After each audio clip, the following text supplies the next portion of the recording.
How's it going? Steven here. Today, my guests come all the way from Belgium.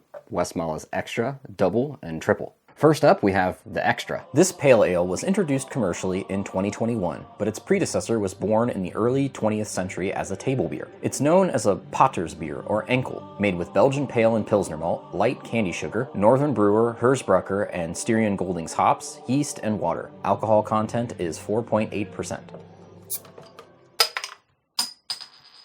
All right, let's go ahead and have a look at it. So it's a very vibrant yellow. Okay, there's a little bit of particulate in there. I thought maybe I just had a bunch of fingerprints on there. Bubbles, mostly uniform. There's a little bit of rockiness on the top, and there's a nice little stream of bubbles coming up from the bottom. So we're gonna talk a little bit about the history of Westmala. Westmala was founded in 1974. So Westmala was founded in 1794 after the French Revolution forced an exodus of Cistercian monks abroad. A group that intended to go to Canada was invited by the Bishop of Antwerp to start their monastery there. The monks were granted a small farm by the bishop, which he owned, in June 1794. A month later, the monks were forced to flee the French yet again during an invasion of that area at the tail end of the War of the Second Coalition of the Revolutionary Wars. Some monks returned to the priory in 1802 after the Revolutionary Wars ended, with the rest returning and things becoming more or less normal again by 1814 after the Napoleonic Wars ended. The priory was almost closed during some territorial reconfiguration after the Napoleonic Wars, but they were granted a kind of legally protected status in 1822 by King William I. So this beer is part of a monk's daily allotment, so you can think of it kind of like their shift beer. All right, so let's go ahead and have a smell. So the most dominant notes here are pepper, lemon, and a bread dough, but there's underlying notes of banana and pear and apple. All right, let's go ahead and have a taste. Cheers. So a lot of that fruity character that we were picking up on the nose, the lemon, apple, pear, banana, that kind of mostly sits toward the front of the tongue. That's where a lot of that prickliness is centered to. There's like a lot of fruit acidity and carbonation acidity going on. But it scrubs off the palate very, very quickly. A lot of that is the carbonation. So it's very light-bodied. Bitterness is fairly moderate. Carbonation is really the star of this show. Very, very lively. It's sort of on the soda end of the spectrum. It's got a little bit of a prickliness to it as well. And then the feel is very crisp and the finish is very refreshing. I gotta give a shout out to Alex from Windsor for sort of safeguarding a couple of these for me, which they don't normally do. So thanks, Alex. Ow. It's a really good session Belgian. Is that the new thing? The new hotness, Session Belgian. So on the bottle it says approachable, but still rich in flavor, and it definitely strikes that balance. Next up is the Double. The modern version of this Double was introduced in 1926, but its origins go much further back. It's named for its doubling of raw ingredients over their base table beer, made with Belgian Pilsner, Vienna, and chocolate malt, dark candy sugar, Saaz and Styrian Goldings hops, yeast, and water. Alcohol content is 7%. So I actually have the proper glass for these. All right, let's go ahead and have a look at it. It's a really beautiful garnet, that deep red ruby kind of color. The foam has actually got a little tinge of a brown to it. It's a little tan. So I've said priory up until this point, and you're probably wondering why. Westmala hasn't always been an abbey. Negotiations began to obtain papal approval so it could be promoted to an abbey in 1834, which it was granted in 1836. 1836 is also the year that the monks built the brewery and brewed and consumed their first beer. The abbot and the community became the legal owners of the abbey in 1842. From 1885 to 1914, the abbey continued to grow with several new buildings and a final and fourth completed wing. 10 monks stayed at the monastery during World War I, while the others lived in exile in monasteries abroad. In 1914, during World War I, the church tower was destroyed, which was rebuilt in 1924 with a bell tower. The abbey luckily remained untouched during World War II. The first iteration of this beer is considered the progenitor of the Double style. It's a strong version of a brown ale that Westmala had been making since 1856. The first recorded local sales began that year, but it wasn't available to the broader public until 1861. The modern version of this beer made its first appearance in 1926, when the recipe was changed and it was named Double Bruin. The Double name stuck because many breweries, Trappist and secular, tried to imitate this beer and were trying to capitalize on the name, as there was a pretty significant rise in the popularity of abbey beers after World War II. All right, let's go ahead and have a smell.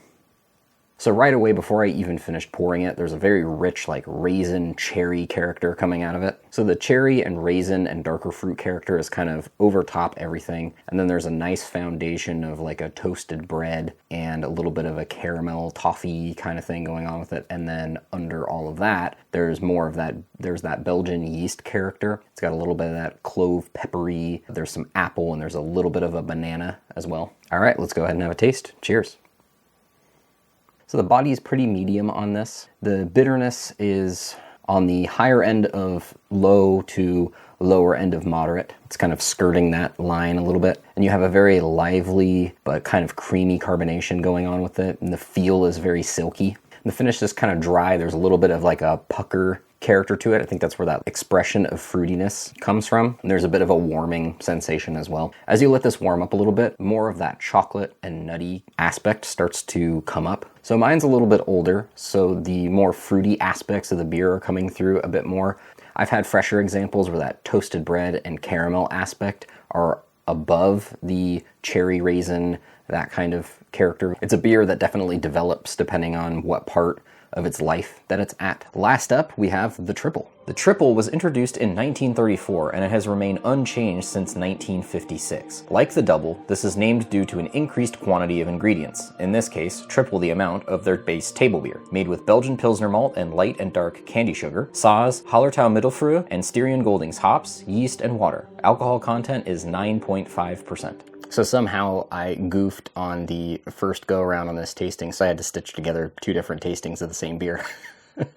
This table's not really good for trying to open bottles because it wobbles.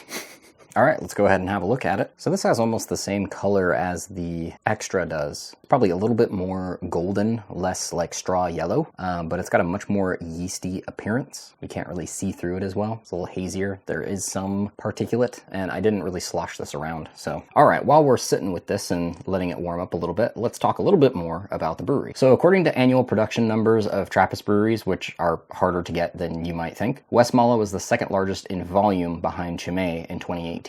While there are still monks that are living and working in the abbey and overseeing its operations, the majority of the staff are outside secular workers now. The only stated count that I could find was 22 monks and 40 outside workers. Other than the beer, the abbey makes milk and cheese, which they get from their herd of Brown Swiss and Blisterhead dairy cattle. A lot of that production goes to feed the monks, but there is some of it that makes it outside of the abbey. Like all Trappist breweries, the beer sold is not made for profit. Sales proceeds go toward the livelihood of the monks and the workers, maintenance of the brewery and the abbey, and social and charity work. So Westmalle actually is Abbey of Our Lady of the Sacred Heart. I tried to say the Belgian name for it, but I'm not going to try that. The Cistercians of strict observance. Talk about being alliterative. Also, Cistercians is a really hard word to say, especially after you've had a triple. Do you feel it, Mr. Krabs? So this beer is strongly credited with being among the first, if not the first, triple. All right, let's go ahead and have a smell. So this has a really nice, like, spicy high note with a bready, crackery kind of foundation, and then there's that apple, pear, banana fruitiness underneath all of that. There's even alongside that bready, crackery character, kind of a kiss of honey as well. All right, let's go ahead and have a taste. Cheers. The body on this is medium with a pretty firm, moderate bitterness. The carbonation is very lively and kind of prickly. The feel is pretty crisp, and the finish is dry, spicy, and has a little bit of an alcohol warmth. So that clove spicy character carries all the way through the sip. And then there's this firm middle of bread and cracker and a little bit of that honey, just a little kiss of sweetness. And then you have the apple, pear, banana kind of dancing around your tongue with the carbonation. And then it actually cleans up fairly well, so that stuff doesn't linger on your palate for very long. Makes it dangerously refreshing for being how high alcohol content it is. So this is among my favorite triples, so it's always really nice to revisit it. Well, that's it for this tasting. I hope you enjoyed exploring these offerings and the history and significance of the brewery with me. If you ever have the opportunity to get a hold of these, I would definitely recommend trying to get the set. They're all rich and complex, but still very approachable for someone who's never had Belgian or Trappist beer before. If you liked this tasting and you want more that are kind of like it, why not check out one of those over there? Cheers, and thanks for watching.